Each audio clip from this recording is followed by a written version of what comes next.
Godzilla, the destructive kaiju lizard of modern myth, has been portrayed in many ways over the years, but one thing is pretty consistent. You can always see him coming, on account of his, well, you know, gargantuan size. But not always, though. Consider the realm of video games, in which occasionally Godzilla will make an appearance despite there being absolutely nothing about the game in question that suggests the king of monsters himself is going to rock up. And yet, here we are, facing Godzilla. How has this happened? Here are 7 times you didn't expect Godzilla, but here's Godzilla?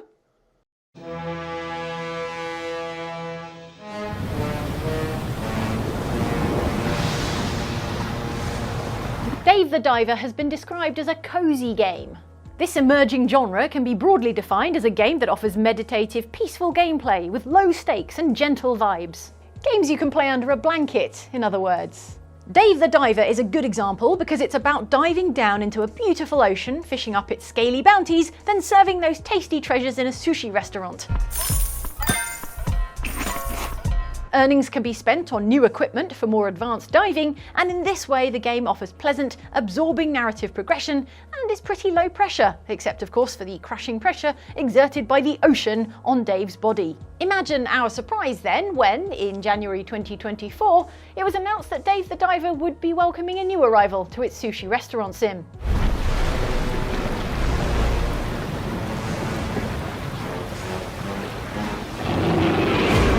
Guessing he's going to want an outside table?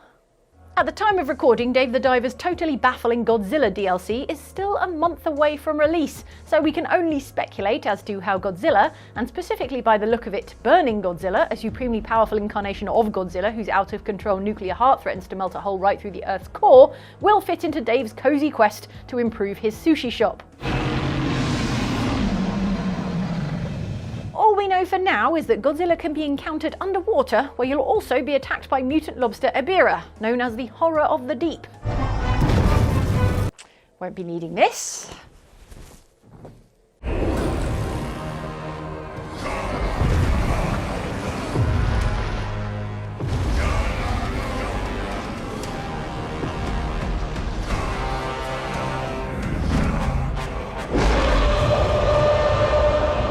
One of the nice things about Godzilla leveling a city is the sense of community it creates. Well, excuse me for looking on the bright side. Usually when the G-Man pops up and starts atomic breathing all over everything, that's humanity's cue to stop warring in favour of collaborating on a bizarre way to kill Godzilla, like pinning him to the ocean floor, or pouring coagulant into his mouth, or shooting him with an oxygen destroyer, or dangling a book of tasteful Godzilla pornography out to sea. I'm just spitballing. Not so when Godzilla inexplicably appeared in Call of Duty Warzone that one time. This 2022 special event in the Warzone Battle Royale game saw Godzilla and King Kong running amok on the island where players were killing each other.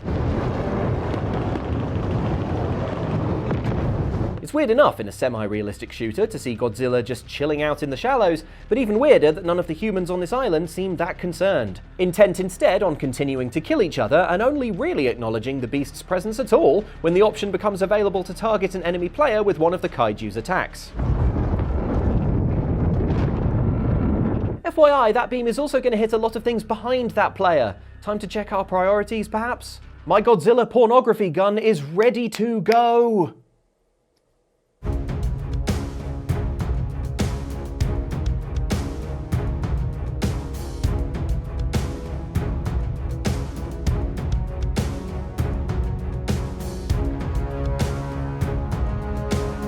Anyone not familiar with Evony, the King's Return, perhaps you haven't been watching any YouTube pre-roll ads. Straight to the skip button? I hear that. That's how we get paid! What? Oh no. While most adverts show it as an incredibly simple pin-pulling puzzle game played by someone who clearly doesn't understand how lava works, that element is actually only one very small part of the game and is, thanks to laggy controls, terrible. The bulk of the gameplay is actually building up a historical city. It's full of microtransactions, confusing menus, cooldowns that slow you down, and generally, it's a piss-poor rip-off of Civilization. If Civilization was annoying, unfair, and run entirely on money. So much more like actual Civilization then. We'll say this for Evony though, its vibe is at least consistently historical, with most of the settings you can choose from being hundreds of years in the past, and with the ability to unlock historical figures such as Cleopatra. So jaws hit the floor when Evony announced a crossover with Godzilla. Sorry Evony, you mean the Godzilla created in the mid-20th century by an atomic explosion? That Godzilla? Okay. Indeed, there was a whole collaboration event with the radioactive monster kicking off on the 17th of February 2023. Players could unlock Burning Godzilla as a so-called spiritual beast to fight alongside your generals, although I think this would take some explaining for poor Cleopatra. The collab also introduced Mothra as a guardian deity, whatever the hell that is, and new bosses with players able to face off against King Ghidorah and Biollante. And weirdest of all, new cosmetic items you could add to your settlement in the form of Godzilla's castle, which players could claim in flame or jade. How do you claim a castle built for a nuclear dinosaur? Well, according to Evony's Facebook page, players can gain Godzilla's castle, brackets permanent, when reaching party cake level 10. That explains that then. Now commence mission operations. You, hold out forward the rookie with that stupid emblem. I want to see what you got. Let's go, Reaper. Ace Combat Infinity is a combat flight sim where humanity has enough worries. What worries specifically? Well, how about thousands of meteors having wiped out 20% of the Earth's surface several years prior to the start of the game, while various nations vie to take control of the gigantic railguns built to combat those very same meteors. This for the dirty work. The last thing this alternate Earth needs is a Godzilla, but luckily there's nothing in the lore of this technical military sim that suggests a kaiju is remotely likely to make an appearance. That is until publisher Bandai Namco found itself with an extremely mediocre Godzilla game to cross-promote. What does Godzilla want? Oh no, not the generator. That game was 2014's Godzilla for the PS3 and PS4. And because of it, suddenly, inexplicably, in Ace Combat Infinity, it was now possible to fly out to the Tokyo coast and see Godzilla himself strolling purposefully towards the shore. Sadly, Ace Combat Infinity servers were shut down in 2018, leaving players to wonder if the appearance of Godzilla and also Mechagodzilla in their flight sim was anything more than a fever dream. On the other hand, it's not exactly a great loss. Godzilla in this game couldn't be harmed and didn't do anything except walk around in the sea a bit. Maybe he could see how much humans had going on and decided he wasn't needed.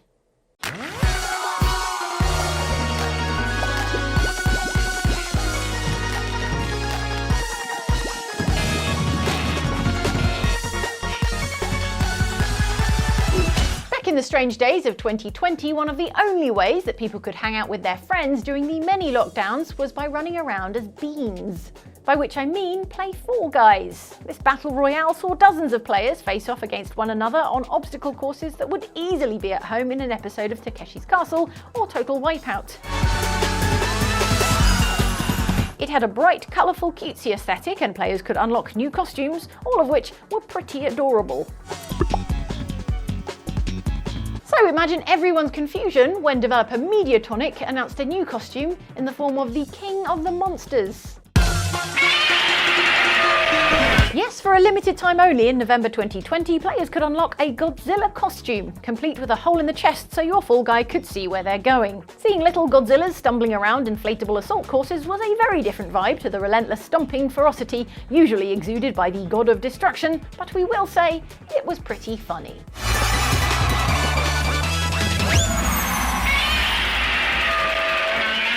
Unless Godzilla is listening, in which case it was a deeply respectful tribute.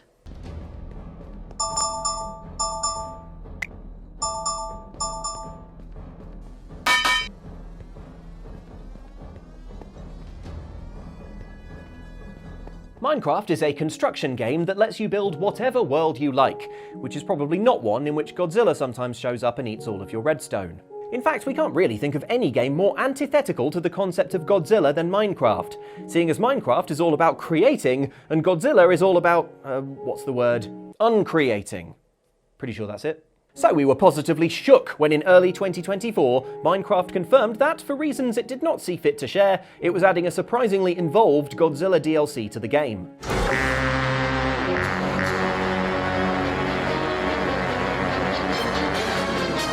And when we say surprisingly involved, we're talking about 4 distinct games themed around different eras of Godzilla, accessed from within a huge movie theatre that appears to be thriving, despite A, the economic pressures facing movie theatres, and B, the decision to only show Godzilla movies.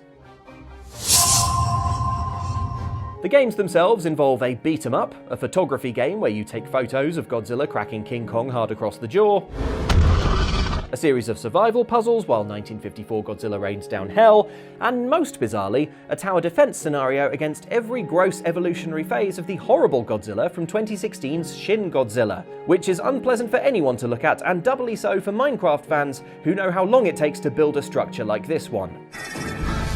Oh, there were also cute outfits. Probably could have stopped at the outfits, folks. There is an absence of the lights. Before you blink, everything is wiser into the office. They have come for all the sweet to eliminate us. Phantasy Star Online 2 commits the grave crime of replacing the F in fantasy with a PH, to which I say they can PH off. But it is a pretty fun free-to-play action RPG with some cute anime-style character designs and exciting combat. And with Star in its title, you may have correctly guessed that this game is set in space, far, far away from Earth, where our big scaly pal Godzilla is found knocking down skyscrapers. And yet in 2016, not long after Shin Godzilla arrived in cinemas, he also arrived in space, specifically in Phantasy Star 2 Online. There was a huge Godzilla in the game lobby, a Godzilla skin that players could unlock, a city they could put in their room to destroy, posters, and whatever the hell this thing is. Other than this obviously being marketing for the movie, there was little explanation for why Godzilla had decided to show up in space for the first time since Monster Zero 1965. And it wasn't even Space Godzilla, who was created when Biollante and Mothra exposed Godzilla's cells to radiation from a black hole. And why do I know this? This is your fault, Luke. You're welcome. So those were 7 times that Godzilla showed up when you just were not expecting Godzilla. I'd ask if you could think of any more examples for a commenter edition, but to be honest, I'm not sure there will be that many more examples. So maybe just think of another Godzilla list we can make. I don't want to stop making Godzilla content. Is that wrong? Should I be punished for that? Should I go to prison for that? Should I go to prison for life for that? I don't think so. Come on. Anyway, there's some more videos you can watch here. And why not consider subscribing to our Patreon at patreon.com/oxclub, where you can join our Discord and maybe voice your support for me staying out of prison, despite my controversial wish to make more Godzilla content. Thank you for watching and for supporting me in my campaign to stay out of prison, despite wanting to make more Godzilla content. Goodbye.